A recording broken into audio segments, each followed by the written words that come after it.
On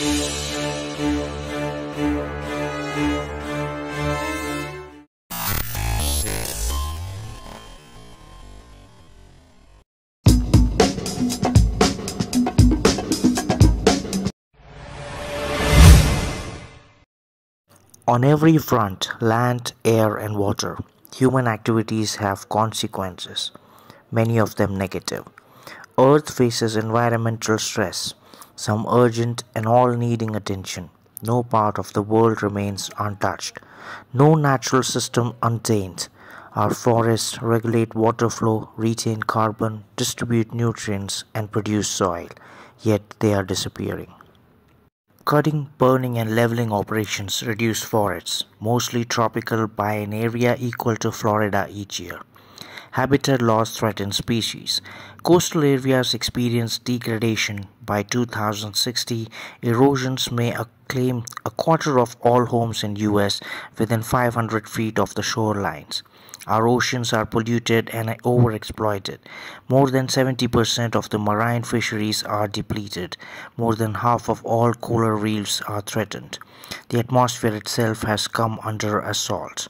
Global warming is predicted to cause the loss of half the boreal forests, millions more malaria cases, and the displacement of millions of people by rising sea levels.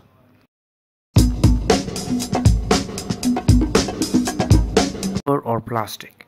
If you're caught up in the paper versus plastic debate at the grocery store, don't assume that your choice of paper is more environmental sound decision.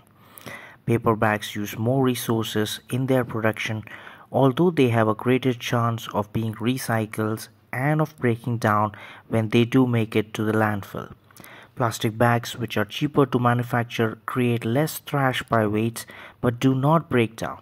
Burning them to create electricity puts heavy metals into the air and toxic ash into solid waste.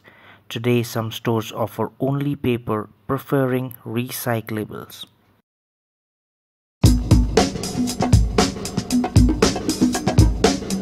Humans today create a lot of garbage. In times past there was less.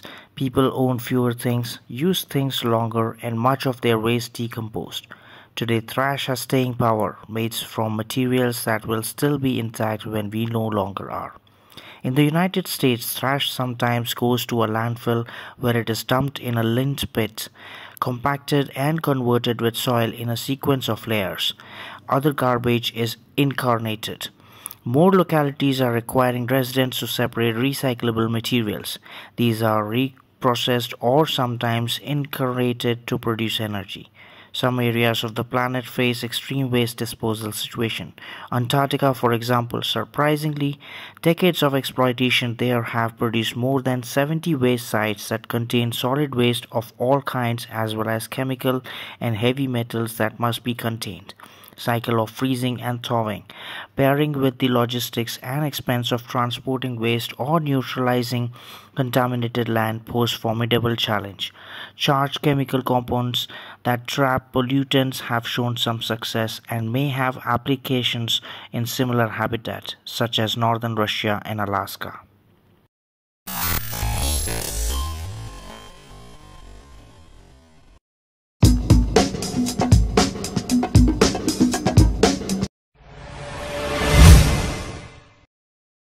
As residents of Earth, most of us are more immediately aware of the state of our air than our land or water. We live in the lower atmosphere and interact with the air for our daily survival. On a hot, hazy day in summer, pollution may hang low over our cities. We can feel it, breathe it, and depending where one lives, perhaps actually smell it. In recent decades, our awareness of the toxins and particulates that have entered the atmosphere has grown. We also sense that the air from day to day is warmer, and we have learned that the 1990s were possibly the warmest decade of the last millennium.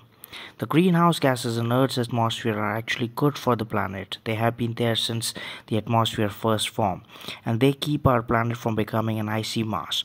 Without the natural greenhouse effect, the Earth would be more than 50 degrees Fahrenheit colder than it is today, with an average global temperature of only 5 degrees Fahrenheit, much less hospitable to life. But in the case of greenhouse gases, too much of good thing is not good. The planet has been experiencing an increase in carbon dioxide in the atmosphere, generated in large part of from fossil fuel emissions and the proliferation of the other greenhouse gases such as nitrous oxide and methane. What has caused this increase? By and large, human activities are to blame. At one level, greenhouse gases protect us, but when they reach a higher level, they become a threat to comfort, safety, and even life. Global temperatures are predicted to increase by 4% to 20% on an average throughout the end of 21st centuries. Scientists who study the air and the atmosphere are not at all in agreement about either the causes or the ramifications of the current trend towards global warming. Most do agree, however, that there have been trend began as far as 1750, the beginning of the Industrial Revolution. The absence of definitive knowledge of the future say many, we must plan for a worst case scenario. The efforts begin by understanding the current science behind the changes in the Earth's ozone layer and resulting greenhouse effects. The ozone layer is a region in Earth's stratosphere that contains high concentration of bluish gas called ozone. Although ozone constitutes only about 1/1,000,000th of the atmosphere gases, it absorbs most of the sun's ultraviolet radiation. Without the ozone layer, this radiation would destroy all life on the planet. Ultraviolet radiation creates and perpetuates ozone. When an ozone molecule is struck by an ultraviolet ray, it falls apart, yielding free oxygen and the oxygen atom that combines with another free oxygen to form more ozone. This cycle absorbs most ultraviolet radiation. Some manufactured chemicals interfere with this cycle, thus reducing the amount of ozone in the stratosphere. Among the worst offenders are CFCs, usually found in refrigerators and aerosol sprays, and now generally banned. Falling ozone layers have caused the thinning of the ozone layer above Antarctic, known as the ozone hole. The Antarctic ozone hole increased dramatically in size in the 1980s and 90s, but has stabilized in recent years. A small hole over the Arctic is now developing. Greenhouse effect allows the short wave radiation of the sunlight to pass through the atmosphere to Earth's surface, but makes it difficult for the heat in the form of long wave radiation to escape. This effect blankets the Earth and keeps our planet at a reasonable temperature to support life. Earth radiates energy, of which about 90% is absorbed by atmospheric gases, water vapor, carbon dioxide, ozone, methane, nitrous oxide, and others. Absorbed energy is radiated back to the surface and warms Earth's lower atmosphere. The gases have come to be called as greenhouse gases because they hold in light and heat, just as a greenhouse does for the sake of the plants inside.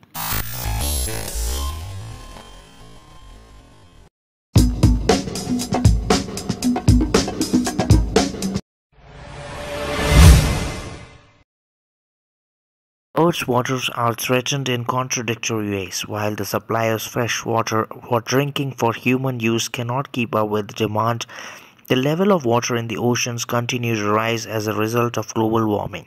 Shrinking polar region ice fuels this ocean surge. A predicted 23-foot surge in sea level in the upcoming century would wipe out New York City and South Florida and force millions of people from low-lying regions of Asia. Less than 1% of Earth's fresh water is available for human use. Since 1970, the global water supply has declined by about 30%. In the next 50 to 100 years, when the population is expected to reach 11 billion, the strain will even be greater. At present, the freshwater crisis is mostly one of distribution. One-third of the world's population lacks sufficient water for their use. Even though the United States is considered a water-rich country, with 4% of the world's population and 8% of its freshwater distribution is uneven. The southwestern states struggle to meet their growing needs, while northeastern states have more abundant resources. This situation has plagued the nation since the West was first settled, and disputes arose over ownership of access to water. Rivers run dry due to diversions, and aquifers are being drained beyond their capacity to replenish. In the developing world, especially, water equity is even more skewed. The United Nations anticipates that by 2025, more than half of the world's population will lack water for their basic needs. When water normality is available, nevertheless, is often unfit for human consumption due to various types of pollution, both chemical and microbial, throughout the world. Up to 1,500 children die each day from disease related to an unclean water supply.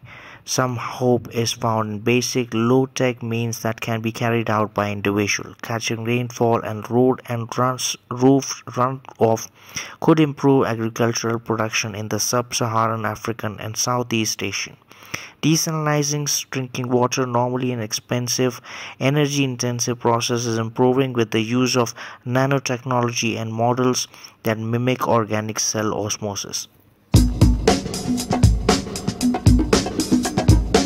Of the various kinds of pollution that affect the oceans, spills from oil tankers rank as one of the most challenging to clean up. There is no one method for handling all situations, but there are general techniques that apply to many kinds of spills. Aerial reconnaissance often is necessary to determine the extent of the oil spill, whether it occurs in the open ocean or near the coast. The aerial survey provides information about the nature of the spill and sites along the coast in the immediate danger. To directly deal with the spill, floating barriers called booms are placed around the spill to contain it. These allow skimmers, which can be boats, vacuum machines, or oil-absorbent ropes, to collect the oil into containers. Chemical dispersants also may be applied to break down the oil and render it less harmful. In some situations, it may be best for the fresh spill to be ignited, although burning poses its own hazard and creates pollution. If the oil reaches the shore, the other cleaning methods are deployed. These include pressurized water hoses and vacuum trucks, as well as the dispersal of absorbent material. At times, the sand is removed to another site, cleaned, and returned to the beach. Rescue efforts on behalf of oil-coated sea and shore birds and mammals require carefully washing them with a mild detergent such as dishwashing liquid. The painstaking job involves much human efforts, often by dedicated volunteers, and offer no guarantee for the survival of the affected animals.